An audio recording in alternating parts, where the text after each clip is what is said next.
Hi, I'm Danielle, and this is Chatter Out Loud, a podcast where I share thoughts and TV commentary on shows I like to watch. Now, before I start, I want to ask that you go ahead and like, follow, share, and subscribe. And on YouTube, where I upload my companion episode of my podcast, be sure to subscribe and hit the notification bell. This way you can get a notification every time I post a new episode and you won't miss out. So welcome back. Thank you so much for joining me. Your presence is very much appreciated. Okay, so did you watch? I certainly did, and I enjoyed it very much. So what am I talking about? Road Trip Romance. It's the second of 5 new May movies premiering on the Hallmark channel, or Hallmark Movies and Mysteries channel. Road Trip Romance premiered tonight. It's May 14th. It was at 8 p.m. Eastern, 7 Central, and it stars Natalie Hall, who plays Megan, and Corey Sevier, who plays Alden. And the synopsis is as follows. An escalating series of unfortunate events keeps delaying a young woman's journey to her sister's wedding. A journey she is forced to take with the guy who was her biggest rival in high school. All right, so overall, Megan, her sister Blair's getting married to that cute Jack. And they're getting married in 3 days in Wichita, Kansas. She is pitching her company to secure an account for her vintage type toy company. Or maybe that's Alden's company. But she has like a toy company in Denver. Or she's making a pitch to this company in Denver. And right before, she's doing this right before she heads to her sister's wedding in Wichita. As the maid of honor, she needs to be there for the bachelorette party, the rehearsal dinner, and of course the wedding. But she faces quite a few obstacles that delays her. During this time, she is traveling with her high school nemesis, Alden. They were very competitive in high school. He is trying to get home for his dad's retirement party, also in Wichita. Their trip definitely sparks something between the two, and we watch it develop during their stay in the town of McKenzie. All right, I liked the movie. I liked the storyline. A little bit about the performances. I thought they were really good. Really good performances. I thought they had great chemistry. And you hear people say that all the time, but I really enjoyed their performances. I like how they fed off of each other. They were really good together. The timing of all their lines, especially the funny lines, I thought their timing was on point. They were believable. I really enjoyed their performances. These were good performances to me. The scenery, similar to, I think, I'm going to try to remember the name or say it correctly, A Royal Runaway Romance. That movie. And this is the only similarity. They let us know where we were in terms of the location by putting it on the screen, like a watermark on the screen. In A Royal Runaway Romance, they use like the postcard things. But that was only at the beginning of the show. The beginning of this movie, they only did that like maybe the first quarter of the movie. And we didn't see it after they went into the town of McKenzie. But anyway, what was the point? I'm not sure, but I guess I was saying, okay, the watermarks, I can appreciate that because they told us where we started and where we were. Okay. All right. Once they were stranded in the town, waiting in the van for their van to be fixed, a lot of the story developed during their stay in the town. I appreciated that. And all the mishaps and misfortunes, the rental car being stolen, the strike at the airport, driving that tow truck, a lot of things there were a few funny things in the movie, but I appreciated it all. The friendly people in the town of McKenzie, the wife's giggle, that made me want to chuckle and giggle myself. The town really committed to that Renaissance Day. Their costumes were great. They did a pretty good job on the costumes. It kind of reminded me of the medieval times dinner and tournament. Have you ever been to that? Yeah, that's what it reminded me of. But I enjoyed it. A few funny moments in the movie. Megan wanting the debate trophy back. And this was from high school. That made me chuckle. She didn't want to turn on the music during the drive, and Alden reciting the Robert Rules of Order says that was funny. And the last time I heard anything about Robert Rules of Order was during my HOA board meeting. So it just was an odd thing to recite. I guess it made it funny, right? He said the Robert's Rules of Order says, yeah, that made me laugh out loud. Jack, which is Blair's soon-to-be husband, fiance, the groom, and his puns. Listen, if that's all they could find quirky about him, I'm okay with it. He was cute, athletic, educated. He was loving. He was a teacher that taught special ed. So we can forgive Jack's corny little puns, right? Yeah, Jack was a cutie. Back to the timing of their funny lines.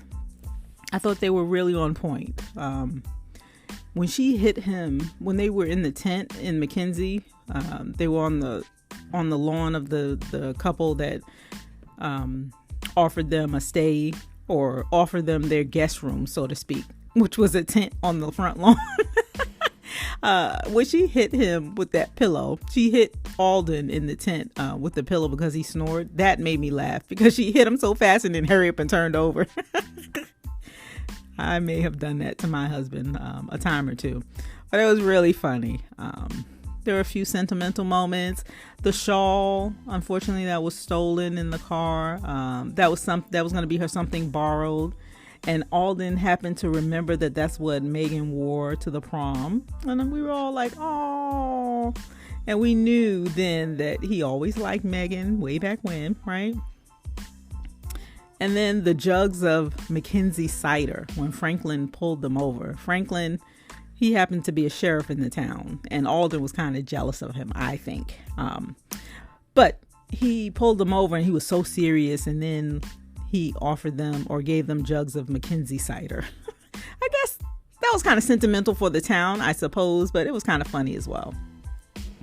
There were a few moments in the movie where I'm like, I don't know, right? When she turned off her phone location to be able to track the phone because she found it creepy, right? Because she turned off her locations. I'm like, I don't know about that. As ladies, I don't think we should do that. We should keep those phone locations on. The GPS and relying on it to recalculate, that was hysterical to me. How many of us were like, you should be staying on the road. Don't rely on this GPS recalculating. That was funny because it never recalculated. The Renaissance Day. When the whole town was being off the grid. I mean, that was funny, but it was a little over the top for me. The entire town committed to that one day. I guess it's okay though, right? The message of putting down the electronics for a day. Okay, I get it. And the ifs, right? Off the grideth, the playeth, the enjoyeth, the ifs, all those ifs. That was a bit much for me. I'm just saying. We could have had a few less ifs. Della's lapse in judgment when sending Megan to the wrong church made me cringe. Yeah, did it make you cringe? We kind of knew her character was like shy and coming into herself, but coming into owning who she is, I suppose, or stepping up into herself, I suppose. I don't know what the saying is really, but she was kind of shy, and she stepped in to make the speech on Megan's behalf. She became the bridesmaid when they thought Megan wouldn't make it. So she came out of her shell. I think that's what I was looking for. She was coming out of her shell. She was getting attention from the best man's, from the groom's best man, right? And she sent Megan to the wrong church. And I'm like, that was, at least she came to her senses. But I thought, wow, that was that wasn't right. It showed a lot of insecurities in that moment. And yeah, I looked at Della differently. I was rooting for her up until that point. But haven't we all had a lapse in judgment? I mean, it's a movie. But yeah, that kind of gave me pause. And then the shade that Megan threw during her toast about all of the obstacles she faced to get to the wedding, including a trip to the wrong church. And then Della's head, the smile came off her face and her head went down. I'm like, the shade of it all.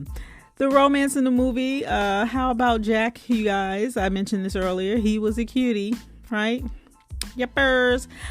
When Alden touched Megan's shoulder in the car and she had a reaction, right? That's when the spark started, I think. Alden was a little jealous of Franklin. We saw that. Della looked like she was crushing on Will, the best man, right? And that kind of led into her whole lapse in judgment when sending Megan to the wrong church, right? The development of their romance in the town of Mackenzie, I thought it was fun. It was natural. It was believable. They waltzed. They had good posture, right? I think the judges on Dancing with the Stars would be very appreciative of Natalie's arm. It was up. That elbow was up high. Very good posture. Them sleeping in that tent. Then on the bale of hay, they talked. Their history in high school. So I definitely could believe the development of their romance. So I liked how it moved along in the movie there. And then when Alden showed up at the reception and their new business venture they talked about was great. And we got the happily ever after kiss. One thing I do like is when the leads, before they kiss, they start to do that whisper at the end. When they whisper their lines. I love that. It just went so well with the scene. I liked it. I enjoyed this movie. By the way, the bridesmaids' dresses, the color, I should say, it really complimented Natalie. She looked nice in it. I really liked the movie. I thought the performances were excellent. The movie felt good. It was a feel-good movie. I liked the development of the whole story. I followed along. A few, moments in there, but that's okay. Overall, great movie. If you hadn't had a chance to see it, I don't think I dropped too many spoilers, but it's worth watching.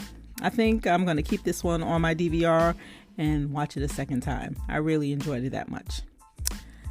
And how about you? What did you think? You have to let me know what you thought about the movie in a comment, okay? And that's all I have. So be sure to come back and give me a listen. I'd love for you to like, share, follow, and subscribe. And consider leaving me a comment. I'd love to engage with you. All right?